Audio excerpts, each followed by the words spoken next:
আসসালামু আলাইকুম সুপ্রিয় শিক্ষার্থীরা, আশা করি তোমরা সকলে অনেক বেশি ভালো আছো এবং সুস্থ আছো। গত ক্লাসে 16.1 নিয়ে কিছু বেসিক আলোচনা করেছিলাম। আজকে সেই বেসিকের আলোকে কিছু গাণিতিক সমস্যার সমাধান করব।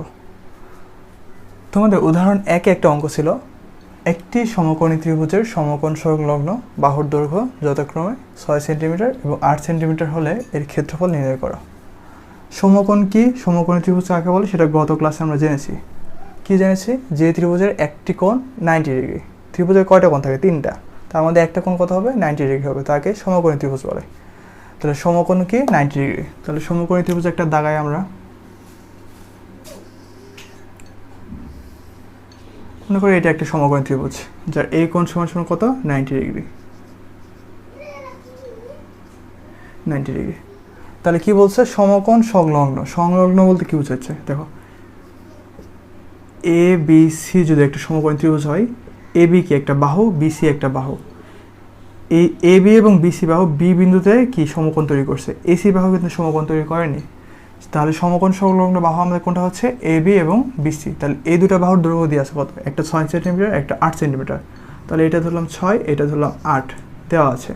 তাহলে কি বলছে? ত্রিভুজের ক্ষেত্রফল নির্ণয় করো। তাহলে কি এটা আমাদের 8 সেন্টিমিটার কি এটা আমাদের ভূমি এবং 6 সেন্টিমিটার কি উচ্চতা। তাহলে ত্রিভুজের ক্ষেত্রফল কি? হাফ গুণন ভূমি গুণন উচ্চতা।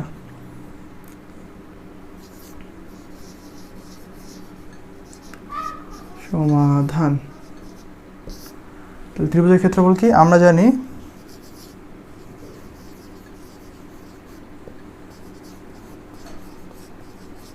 জানি ত্রিভুজের ক্ষেত্রফল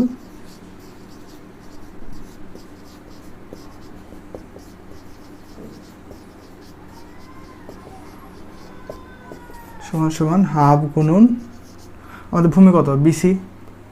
ভূমি লিখি, ভূমি গুণন উচ্চতা। তাহলে আমাদের ভূমি কত? নিচে যেটা থাকবে সেটা কি? ভূমি। তাহলে হাফ গুণন 8 গুণন এবির দৈর্ঘ্য কত? উচ্চতা 6।